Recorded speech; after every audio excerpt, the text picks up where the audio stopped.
నేర్చుకోవడానికి మనము రెడీగా లేము, మనము నేర్చుకోలేము. సో ఎదుటి వ్యక్తి మనం ఎట్లా గైడ్ చేయగలుగుతాము, ఎట్లా లీడర్ని మనం క్రియేట్ చేయగలుగుతాము. సో కాబట్టి నో సిఈపిలో ఉన్న వ్యక్తులు లీడర్షిప్ను కూడా డెవలప్మెంట్ చేయలేరు. And no CEP, no duplication. So ఈ బిజినెస్ సబ్బు షాంపులు అమ్ముకుంటూ పోయేది కాదు లీడర్షిప్ అన్నాం. సో అక్కడ ఖచ్చితంగా డూప్లికేషన్ జరగాలి. నేనేదైతే పని చేస్తా ఉన్నానో ఎదుటి వ్యక్తి కూడా అదే పని చేయాలి. నా మైండ్ సెట్, ఆయన మైండ్ సెట్ రెండు సేమ్ ఉండాలి. సేమ్గా ఉన్నప్పుడు మాత్రమే మనం కలిసి పని చేయగలుగుతాం. లేదు అనుకుంటే ఈయనకు నచ్చినట్టుగా ఈయన చేస్తూ ఉంటాడు, మనకు నచ్చినట్టుగా మనం చేస్తూ ఉంటాం. అక్కడ ఇద్దరికి వ్యత్యాసం వస్తుంది కాబట్టి బిజినెస్ కరెక్ట్ వేలో వెళ్ళదు. సో కాబట్టి సిఈపిలో ఉంటే కనుక డూప్లికేషన్ అనేది రైట్ వేలో పాస్ అవుతూ ఉంటుంది. And no CEP, no profitability. So ఇంతకుముందే మాట్లాడుకున్నాం, ₹1,00,000 కావాలనుకున్నాం. సో అది రావాలి అంటే ఫస్ట్ నాలెడ్జ్, లెర్నింగ్, తర్వాత ఎర్నింగ్. సో డైరెక్ట్ సెల్లింగ్ గురించి మనకు నాలెడ్జ్ లేదు, ఇక్కడ నేర్చుకోవడానికి రెడీ ఉండాలి. పొద్దున మీరు జూమ్ సెషన్ అటెండ్ అవ్వాలి, సో వీక్లీ మీటింగ్స్ అటెండ్ అవ్వాలి, మీరు స్వతహాగా ప్లాన్ చేయాలి. సో అలా చేసినప్పుడు మాత్రమే సో ఈ బిజినెస్లో నుంచి ప్రాఫిటబిలిటీ అనేది పెరిగే అవకాశం ఉంటుంది.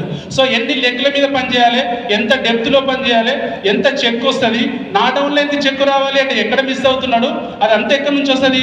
సో సిఈపిలలో మన యొక్క లీడర్స్ అనేది గైడ్ చేస్తూ ఉంటారు. And no CEP, no sustainability. So business రేపు ఉంటుందో పోతుందో.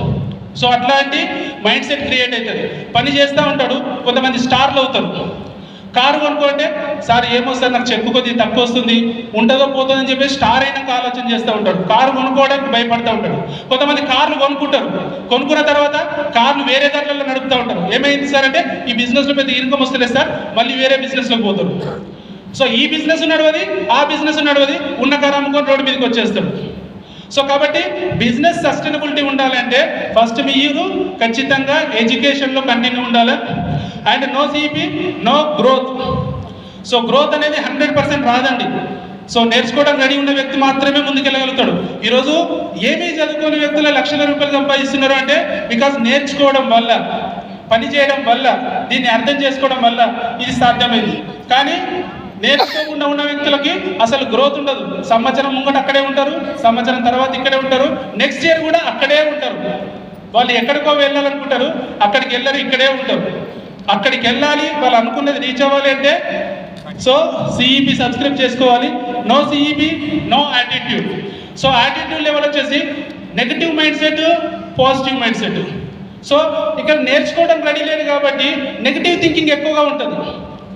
సో ఏదన్నా బయట విషయం నెగిటివ్ ఉందనుకోండి, సో దాన్ని బాగా అబ్జర్వ్ చేస్తూ ఉంటాడు. సో ఇది అంట కదా సార్, సార్ కంపెనీలో ఇది జరిగిందంట, ఉంటుందా పోతుందా సార్, సార్ నాకు ఒక డౌన్లైన్ ఇట్లా ప్రాబ్లం పెట్టిండు, రకరకాల మైండ్ సెట్. అంటే సో బిజినెస్ పక్కన పెట్టేస్తారు అంటే ఆయన మైండ్ మొత్తము నెగిటివ్లో ఉంటుంది. సో ఆయన యాటిట్యూడ్ మారాలి. నేను ఫోటోగ్రాఫర్ నుంచి వచ్చాను, ఒక చిన్న వ్యక్తి చెప్పాలి అంటే గారికి నేను ఎందుకు చెప్తా అనకూడదు. ఒక పెద్ద కోటీశ్వరుడే వచ్చింది అనుకోండి, ఆయన మస్తు బిల్డింగ్లు ఉన్నాయి, ఆయన ఒక వ్యక్తికి ప్లాన్ చెప్పాలి అంటే నేను ఇంత పెద్ద సంపాదిస్తున్నా, నేను దీనికి చెప్తానా అని ఆయన మైండ్ సెట్ ఉంటే ఈ బిజినెస్లో సక్సెస్ అవ్వలేదు. సో ఆయన మైండ్ సెట్ మార్చాలి. ఒక వ్యక్తి మనం సక్సెస్ చేయించడానికి బిజినెస్ తీసుకున్నాం, మనం సక్సెస్ అవ్వడానికి, మన టైం మనీ సెక్యూరిటీ పొందడానికి కోసం తీసుకున్నాం. సో కాబట్టి మన మైండ్ సెట్ మారాలి అంటే మనం సిఈపి లెర్నింగ్లో ఉండాలి. And no CEP, no harmony. కలుపుకొని పోయే మనస్తత్వం కూడా ఏర్పడదు. సో దూరం దూరం పెట్టేస్తూ ఉంటాం. టీంతో మనము కలిసి పని చేయలేము.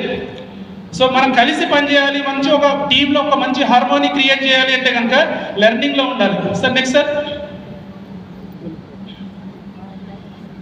ఎస్. సో ఈరోజు చాలా మంది రెడీగా ఉన్నారు, ఫ్రీగా వచ్చింది కదా అని చెప్పేసి యూట్యూబ్లలో వినడము, లేదు అంటే ఫేస్బుక్లో చూడడం.